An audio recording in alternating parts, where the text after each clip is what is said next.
Hello दोस्तों, मेरा नाम अमित कुमार है और ये शायद हमारी 9th वीडियो है पाइथन लर्निंग सीरीज में।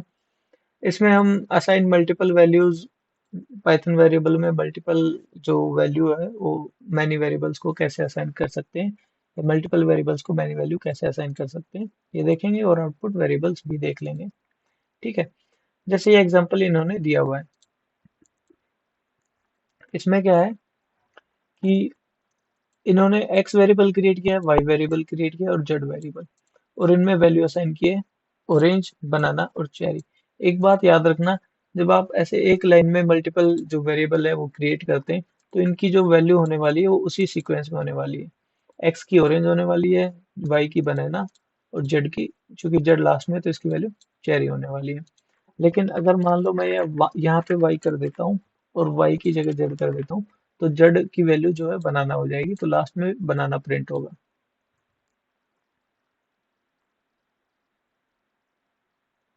ये देखो लास्ट में बनाना हुआ, इसका मतलब ये है जो जेड की वैल्यू है बनाना होगी। तो सीक्वेंस यहाँ पे मैटर करता है, ये बात आपको ध्यान रखनी है। ठीक है।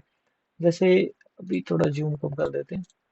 जैसे यहाँ पे one value to multiple variables, you can assign the same value to multiple variables in one line.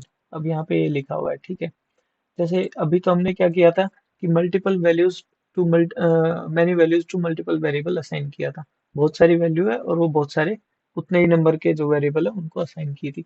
अभी मान लो मैंने एक्स में भी ऑरेंज रखना है, वाई में भी और जेड में भी, तो आपको क्या करना है, x equal to y equal to z equal to end में जो वैल्यू आप तीनों में डालना चाहते हैं वो लिख सकते हैं।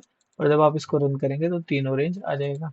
ठीक है। ये बहुत सिंपल सी टेक्निक है और बहुत मतलब हेल्पफुल भी होती है। ठीक है। अनपैक कलेक्शन इसको हम अभी छोड़ देते हैं क्योंकि ये थोड़ा हैवी हो जाएगा, क्योंकि आपने अभी लिस्ट के बारे में नहीं पढ़ा है, तो इसको हम छोड़ रहे हैं। अब हम जाते हैं आउटपुट वेरिएबल्स। प्रिंट फंक्शन का हम इस्तेमाल बहुत पहले से कर रहे हैं, क्लास 1 से ही शायद कर रहे हैं, 2 से कर रहे हैं। ठीक है। प्रिंट एक फंक्शन है, प्रिंट फंक्शन एक फंक्शन है, जो भी आप इसमें वेरिएबल डालेंगे उसकी वैल्यू को ये आउटपुट कर देता है। जैसे यहाँ पे इन्होंने ये प्रिंट एक्स वेरिएबल है, इसमें लिखा हुआ है पाइथन इज ऑसम, इसमें एक स्ट्रिंग है। ठीक है। इन्होंने प्रिंट फंक्शन में एक्स डाला तो इन्होंने आउटपुट कर दिया पाइथन इज ऑसम। ठीक है। ऐसे ही आप क्या कर सकते हैं, in the print function you output multiple variables separated by comma. ठीक है। मान लो ये मल्टीपल वेरिएबल्स है, यहाँ पे एक्स एक्स जो वेरिएबल है उसमें पाइथन स्ट्रिंग है, वाई में इज है और जेड में ऑसम है, तो आप कोमा के साथ इनको प्रिंट फंक्शन में डाल दीजिए। और ये स्पेस के साथ, हमने स्पेस नहीं लगाया था पाइथन में, देखो इज में भी कोई स्पेस नहीं था, ऑसम में भी, लेकिन इसने जैसे ही कोमा देखा तो इसने डिफरेंट स्ट्रिंग के बीच में स्पेस ऑटोमेटिकली डाल दिया। आप डिफरेंट जो वेरिएबल है उसको पाइथन में ऐसे प्रिंट करवा सकते हैं। ठीक है। आप प्लस ऑपरेटर का भी इस्तेमाल कर सकते हैं, लेकिन प्लस में क्या होगा कि मान लो देखो यहाँ पे स्पेस दिया हुआ है, ये वहां पे नहीं था, अगर मैं यहाँ से स्पेस हटा देता हूँ तो ये कंबाइन हो जाएगा, जो स्पेस है वो हट जाएगा। प्लस ऑपरेटर का इस्तेमाल करने का ये ड्रॉबैक है। लेकिन वही मैं प्लस की जगह कोमा का इस्तेमाल करता हूँ तो क्या होगा, ये स्पेस ऑटोमेटिकली इंसर्ट कर देगा। ठीक है। ये पाइथन इतनी इंटेलिजेंट है कि ऑटोमेटिकली इसमें स्पेस इंसर्ट कर देती है, देखो। ठीक है। ये मैंने यहाँ पे भी स्पेस हटा सकता हूँ, जो आउटपुट होने वाला है वो सेम है, तो आप ये मत समझना कि आपने यहाँ पे स्पेस दिया हुआ है तो यहाँ पे स्पेस आया है। ठीक है। और यहाँ पे अगर हम, अभी हमने देखा था स्ट्रिंग्स को, लेकिन अगर हम नंबर को प्लस करने की कोशिश करेंगे तो ये 5 10 नहीं प्रिंट करेगा, ये उनको जोड़ देगा। जैसे यहाँ पे क्या हुआ, एक्स वेरिएबल की वैल्यू 5 और वाई वेरिएबल की है 10, तो अब हमने प्लस ऑपरेटर का इस्तेमाल किया तो इसने इनकी वैल्यू को जोड़ दिया, मतलब एज ए मैथ ऑपरेटर इसने इसका इस्तेमाल किया।